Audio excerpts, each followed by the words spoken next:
जहां धातुएं शक्ति एवं चमक की प्रतीक है, वहीं पर अधातुएं जीवन की आधारशिला होती है। तो इसी तरह हम देखते हैं अधातुएं क्या होती हैं। तो मैं दीपक कुशवाहा लेकर आया हूं क्लास 10th का चैप्टर नंबर 3, जिसका नाम है धातु एवं अधातु।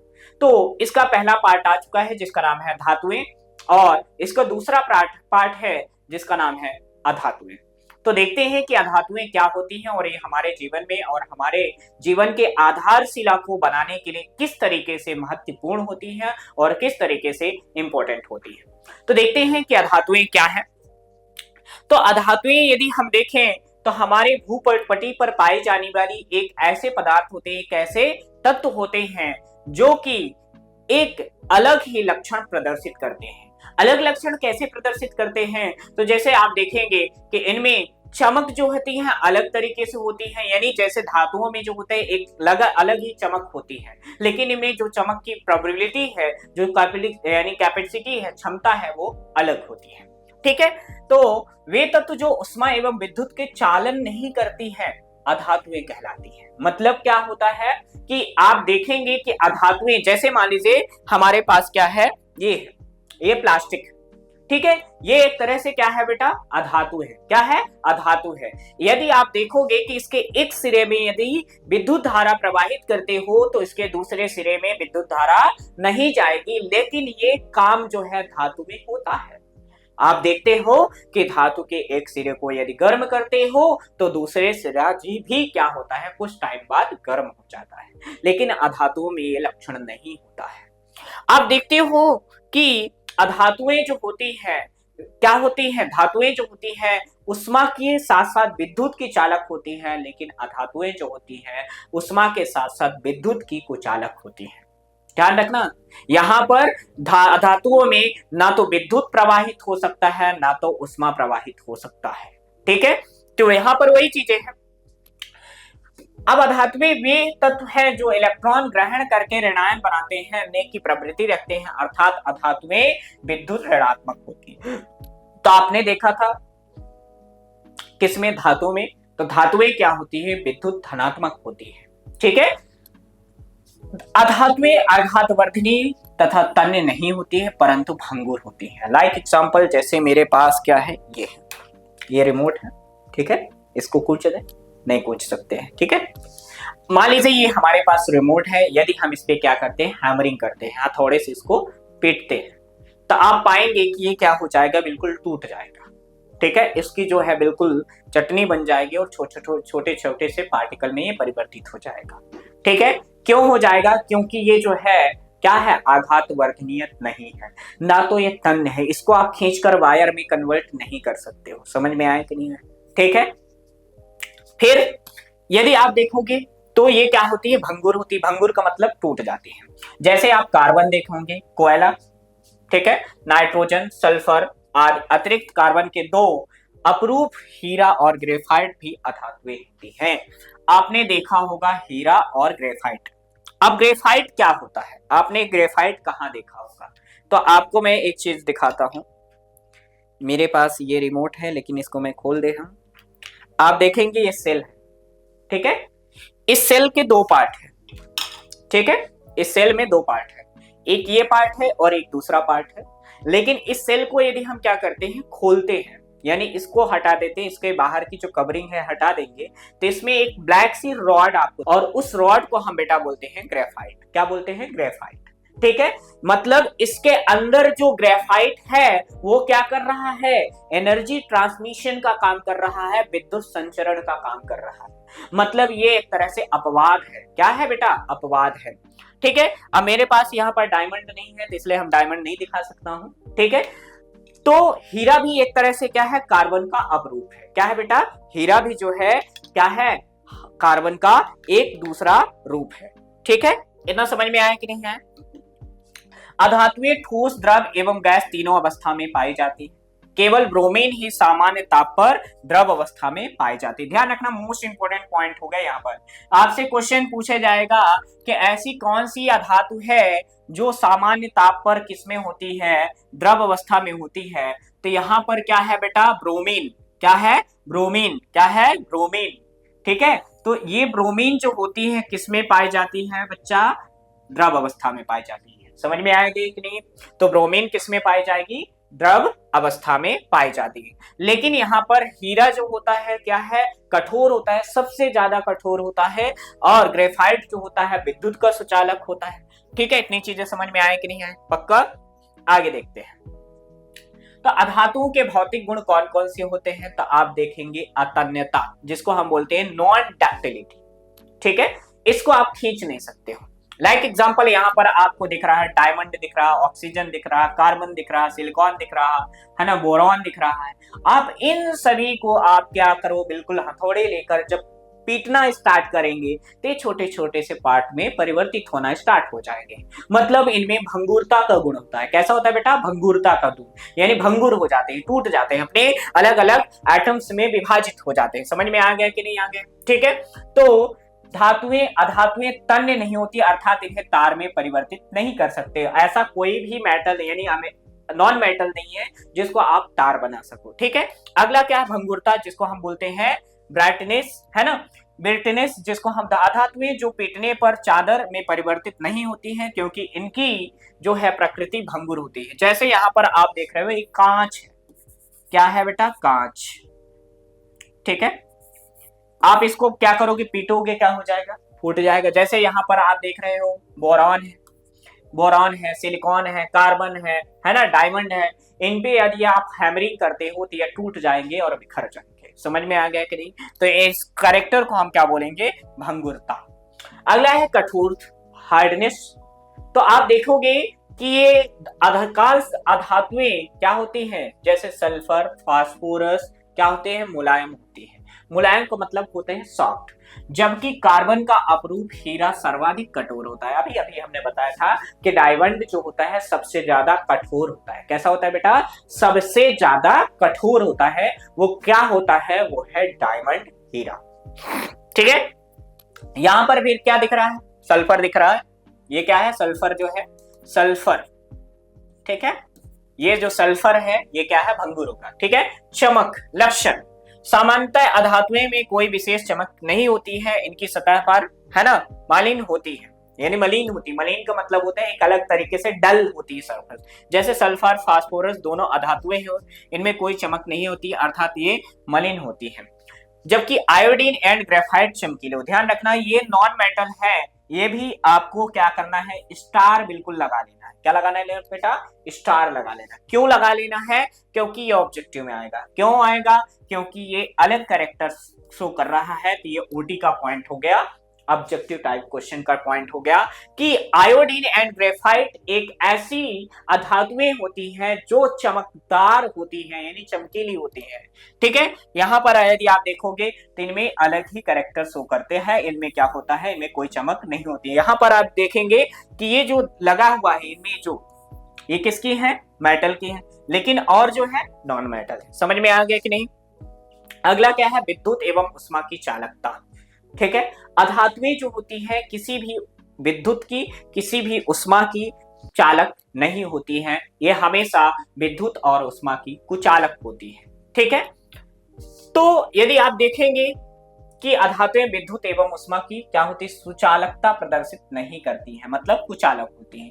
इनमें मुक्त इलेक्ट्रॉन नहीं पाए जाते, मतलब जो फ्री इलेक्ट्रॉन होते हैं बिल्कुल नहीं पाए जाते हैं, अनुपस्थित होते हैं। ठीक है। सल्फर एवं फास्फोरस दोनों अधातुएं, दोनों के द्वारा ही विद्युत तथा उष्मी चालन नहीं होता है। अर्थात कार्बन का अपरूप है एलोट्रॉप्स। ग्रेफाइट जो है मुक्त इलेक्ट्रॉन की उपस्थिति के कारण क्या होता है? विद्युत का सुचालक होता है, इलेक्ट्रोड की तरह कार्य करता है। अभी अभी हमने बताया था कि अपवाद है। क्या है अपवाद? कि ग्रेफाइट जो होता है ये क्या है? विद्युत का सुचालक होता है, विद्युत का सुचालक होता है। मतलब यदि आप देखोगे तो ग्रेफाइट बच्चा आपको कुछ ऐसी रॉड दिखाई देगी, इस तरीके से रॉड दिखाएंगे। अब वो सेल को मैं तोड़ नहीं सकता हूं, नहीं आपको दिखा देता। तो इस तरीके से ब्लैक रॉड होगी। ठीक है। और वो रॉड जो होती है ये क्या करती है? एक तरह से कैरेक्टर शो करती है किसका? विद्युत सुचालकता का। मतलब एनर्जी को, विद्युत को एक जगह से दूसरे स्थान तक पहुंचाने का काम करती है। कौन करती है बेटा? कौन करती है? ग्रेफाइट। तो ग्रेफाइट क्या है? विद्युत का सुचालक है। मतलब ग्रेफाइट एक ऐसा नॉन मेटल है जिसमें विद्युत जो है एक स्थान से दूसरे स्थान तक संचरित हो जाती है। समझ में आया कि नहीं आया? ठीक है। उसके बाद गलनांक एवं क्वथनांक। तो आप देख रहे हो आइसक्रीम, और यहां पर ये इसको हम क्या कर रहे हैं? गर्म कर रहे हैं। लेकिन यहां पर ये बना हुआ है क्या? हैंडल, जिसको किसको बना होता है? ये प्लास्टिक का बना होता है। किसका बना होता है? प्लास्टिक का बना होता है। ठीक है, किसका बना है बेटा? प्लास्टिक का बना है। समझ में आया कि नहीं आया? तो ये प्लास्टिक क्या होता है? उष्मा का क्या होता है? कुचालक होता है। यदि आप इस हैंडल को पकड़ोगे तो आपको क्या है? हीट नहीं लगेगी। समझ में आया कि नहीं आया? जैसे यहां पर ये क्या है? आइसक्रीम है। क्या है? Ice cream. इसमें हमने उष्मा दिया, ये मेल्ट हो गई, पिघल जाएगी, है ना? आपने देखा ही होगा। ठीक है, तो यही चीजें हैं। अधातुओं में गलनांक एवं क्वथनांक अर्थात कम होता है, अर्थात भिन्न ताप पर ही वाष्पीकृत हो जाती हैं। परंतु कार्बन, बोरॉन और सिलिकॉन के गलनांक एवं क्वथनांक क्या होते हैं? उच्च होते हैं। किसके किसके? कार्बन के, बोरॉन के और सिलिकॉन के। ये ऐसी नॉन मेटल्स हैं जो इनके टेम्परेचर जो होते हैं, गलनांक एवं क्वथनांक जो होते हैं, उच्च होता है, हाई होता है। ठीक है बेटा, आगे बात करते हैं। अगला क्या है? अधातुओं के रासायनिक गुण। किसके रासायनिक गुण? अधातुओं के। तो अब ये अभी तक आपने देखा फिजिकल प्रॉपर्टी। कौन सी प्रॉपर्टी देखी? फिजिकल यानी भौतिक गुण देखा। अगला हम देखते हैं रासायनिक। अधातुओं के रासायनिक गुण उनकी ऋणात्मक प्रकृति अर्थात अंतिम कक्षकों के इलेक्ट्रॉन ग्रहण कर सकने की क्षमता के कारण होती है। मतलब जो है, आप देखोगे कि मान लीजिए ये कोई मेटल, कोई भी तत्व है, उस तत्व का ये क्या होता है? केंद्रक होता है। क्या होता है? केंद्रक होता है। तो इसकी ये सबसे बाहरी कक्षा होती है जिसको हम बोलते हैं के। इसको हम क्या बोलते हैं? के। ठीक है, क्या बोलेंगे? के। इसकी दूसरी ये कक्षा होती है, इसको हम बोलते हैं एल। क्या बोलेंगे? एल। और इसकी मान लीजिए ये तीसरी कक्षा है जिसको हम बोलते हैं, एल के बाद आता है एम। ठीक है, तो ये अलग अलग कक्षाएं होती है। ठीक है, अब मान लीजिए एम में जो इलेक्ट्रॉन है वो कितना है? मान लीजिए कितने हैं? 3 इलेक्ट्रॉन है। तो ये जो 3 इलेक्ट्रॉन है ये क्या कर देगा? दान कर देगा। लेकिन ऐसा नहीं होगा, क्योंकि यदि मान लीजिए इसके पास जो है, मान लीजिए यहाँ पर 6 इलेक्ट्रॉन है, तो इसको भरने के लिए 2 इलेक्ट्रॉन और चाहिए। तो ये 2 इलेक्ट्रॉन किसी और से उधार ले लेगा, तो इसको हम बोलेंगे विद्युत ऋणात्मक। क्या बोलेंगे? विद्युत ऋणात्मक बोलेंगे। क्या बोलेंगे? विद्युत ऋणात्मक बोलेंगे। समझ में आया कि नहीं आया? ठीक है, तो ये जो होते हैं क्या होते हैं? विद्युत ऋणात्मक होते हैं। ये इलेक्ट्रॉन गेन करते हैं, इलेक्ट्रॉन डोनेट नहीं करते हैं। समझ में आया कि नहीं आया?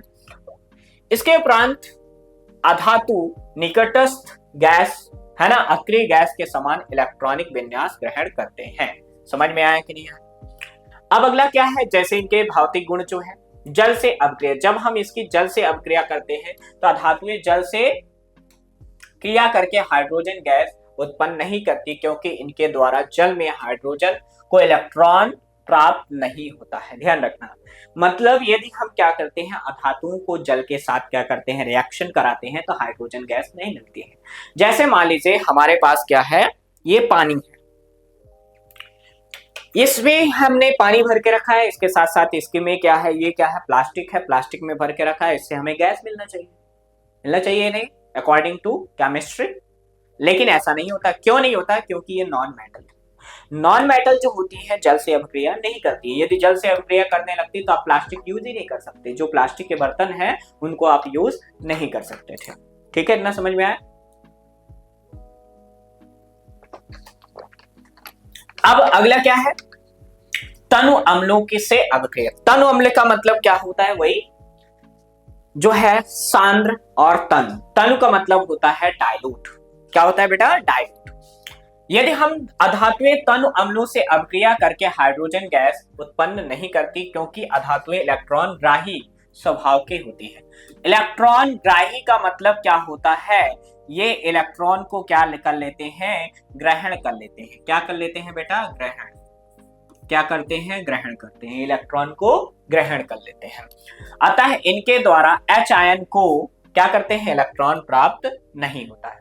मतलब इनके थ्रू जो है H आयन को इलेक्ट्रॉन प्राप्त नहीं होता है, इसलिए इनके द्वारा अम्लों से हाइड्रोजन विस्थापित नहीं होता है, परंतु गर्म व सांद्र अम्लों के साथ अधातुएं लवण ऑक्साइड बनाती हैं। लाइक एग्जांपल जैसे यहां पर देखते हैं, देखिए मान लीजिए हमारे पास क्या है, H2SO4 है, क्या है बेटा, सल्फर है, सल्फर की अवक्रिया हमने क्या किया, H2SO4 के साथ करा दिया।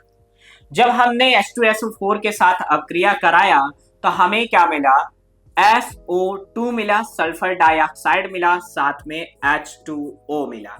मतलब यहां पर ये जो है क्या हो गया, विघटित हो गया, टूट गया। यहीं पर दूसरा है, सल्फर की अवक्रिया हमने क्या किया, नाइट्रिक अम्ल के साथ करा दिया, HNO3 के साथ करा दिया। जब हमने HNO3 के साथ कराया तो हमें क्या मिल गया, H2SO4 मिल गया। क्या मिल गया बेटा, H2SO4 यानी सांद्र अम्ल मिल गया, साथ में नाइट्रस ऑक्साइड मिल गई और साथ में H2O मिल गया। समझ में आया कि नहीं? यदि हम क्या करते हैं, इसकी अभिक्रिया, किसकी, अधातु की अभिक्रिया जो है हम अम्ल के साथ कराते हैं तो हमें लवण मिलता है। क्या मिलता है बेटा, लवण मिलता है। और यदि हम उसको दूसरे के साथ कराते हैं यानी वाटर के साथ कराते हैं तो हमें क्या मिलता है, क्या, सल्फर ऑक्साइड और क्या मिलता है, वाटर मॉलिक्यूल में। और क्या होता है, ये अधातुएं जो होती है विस्थापन अभिक्रियाएं, डिस्प्लेसमेंट रिएक्शन जो होती हैं सो करती है। ठीक है, अधातुएं धातुओं के समान विस्थापन अभिक्रिया प्रदर्शित करते हैं। मतलब क्या हुआ कि मान लीजिए यहां पर हमारे पास है सोडियम ब्रोमाइड। क्या है, सोडियम ब्रोमाइड। देखिए देखिए बेटा, हमने क्या बताया, NaCl प्लस Br। तो यहां पर जो होता है Br क्या हो जाता है, ध्यान रखना, सोडियम जो है BrCl है ना 2 हो जाता है, साथ में क्या मिलता है हमें, सोडियम मिल जाता है। ठीक है, तो यहां पर यदि आप देखोगे क्या होता है कि विस्थापन अभिक्रियाएं हो जाती है। तो यहां पर जब विस्थापन अभिक्रियाएं होंगी तो एक तत्व दूसरे तत्व को क्या कर देता है, विस्थापित कर देता है। तो उस रिएक्शन को हम क्या बोलते हैं, विस्थापन अभिक्रिया बोलते हैं। अब अगला क्या है, आयनिक विद्युत संयोजन आवंत। क्या है, आयनिक विद्युत संयोजन आवंत। अब ये आयनिक विद्युत संयोजन आवंत है क्या, तो देखिए क्या होता है, जब धातुएं अधातुओं से अभिक्रिया करती हैं या कि जब दो तत्व आपस में अभिक्रिया करती हैं तो साझा का इलेक्ट्रॉन साझा करती हैं। मतलब जैसे मान लीजिए यहां पर ये दो मेटल है, दो अधातु है, ठीक है। अब ये दोनों आपस में मान लीजिए यहां पर ये ऑक्सीजन है, क्या है ये, मान लीजिए ये क्या है, ऑक्सीजन है, ठीक है, क्या है, O2 है। लेकिन ये O2 कब बना, जब O और O आपस में रिएक्ट कर लिए। अब ये O और O जो आपस में रिएक्ट करते हैं, इनके पास जो है क्या होता है, एकाकी इलेक्ट्रॉन होता है। यानी इनके सराउंडिंग में जो होता है एकाकी इलेक्ट्रॉन होता है, ठीक है। यानी इनके पास 2 इलेक्ट्रॉन जो होता है कम होता है। तो जब 2 इलेक्ट्रॉन कम होता है तो ये क्या करते हैं, इनके पास टोटल जो है 1 2 3 4 5 6, ठीक है। इनके बाहरी आउटर मोस्ट सेल में कितने इलेक्ट्रॉन होते हैं, 6 इलेक्ट्रॉन होते हैं, ठीक है। इसमें भी कितने इलेक्ट्रॉन होंगे, 2 3 4 5 और 6 होंगे। तो ये क्या करते हैं, ऑक्सीजन जो है अपने 2 इलेक्ट्रॉन साझा करके ये आपस में बॉन्ड बना लेते हैं, ठीक है। तो ये जो साझे के इलेक्ट्रॉन के द्वारा, जो साझे के इलेक्ट्रॉन के द्वारा क्या बनता है, बंध बनता है। तो इस बंध को ही हम बोलते हैं सह संयोजी बंध। क्या बोलते हैं, सह संयोजी बंध। क्या बोलते हैं बेटा, सह संयोजी बंध बोलते हैं। समझ में आया कि नहीं आया, पक्का आ गया। क्या बोलते हैं बेटा, सह संयोजी बंध बोलते हैं। इतनी चीजें समझ में आ गई कोई। इस प्रकार के यौगिकों को आयनिक यौगिक कहते हैं। धातुओं के इलेक्ट्रॉन त्याग करके धनायन अथवा अणुओं के इलेक्ट्रॉन ग्रहण करके ऋणायन है ना बनते हैं। इस प्रकार धातु और अधातु के मध्य आयनिक बंध का निर्माण होता है। मतलब जब इलेक्ट्रॉन देकर क्या करता है, बंध बनाता है तो उसे धनायन, और जब इलेक्ट्रॉन लेकर जो बंध बनाता है तो उसे हम क्या बोलते हैं, ऋणायन कहते हैं। इन्हीं चीजें समझ में आएंगी कि नहीं आएंगी, ठीक है। अब आगे देखें, आगे देखोगे आयनिक यौगिकों के गुण, यानी जो आयनिक यौगिक होते हैं, जो आयनिक कंपाउंड होते हैं, उनके कौन से कैरेक्टर होते हैं। तो भौतिक प्रकृति, धन एवं ऋण आयनों के बीच मजबूत आकर्षण बंध के कारण आयनिक यौगिक कठोर एवं थोड़े कठोर होते हैं। ध्यान रखना, जब दो आयनिक बॉन्ड आपस में बनते हैं, जैसे ये देखिए, इसमें जो है आपस में ये जो बंध ये आपस में बना हुआ है, तो ये क्या है, कठोर है। कठोर क्यों है? क्योंकि इसमें भाग लेने वाले जो अणु हैं वो आपस में इलेक्ट्रॉन को साझा करके क्या करते हैं, बॉन्ड बनाते हैं। जब कोई भी इलेक्ट्रॉन बॉन्ड यानी आयनिक बॉन्ड दो इलेक्ट्रॉनों की साझे के द्वारा बनता है, तो वो बॉन्ड क्या होता है, सहसंयोजी बंध होता है और स्ट्रॉन्ग बॉन्ड होता है। ठीक है, ये यौगिक सामान्यतः भंगुर होते हैं तथा दाब डालने पर टुकड़ों में टूट जाते हैं। समझ में आया कि नहीं? अगला गलनांक एवं क्वथनांक, आयनिक यौगिकों का गलनांक एवं क्वथनांक बहुत उच्च होता है। ध्यान रखना, इनका जो आयनिक जो यौगिक है, इनका जो melting point and boiling point होती है, ये हाई होती है। हाई का मतलब होता है सबसे ज्यादा होती है।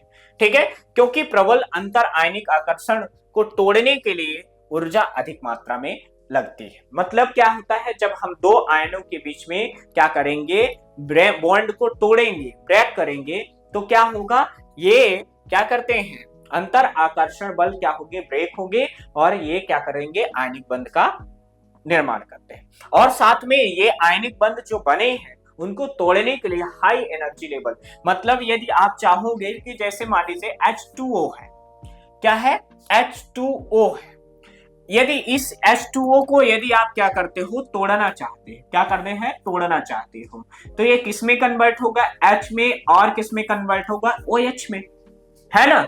लेकिन यहां पर ये H प्लस बना है और ये OH माइनस बना है।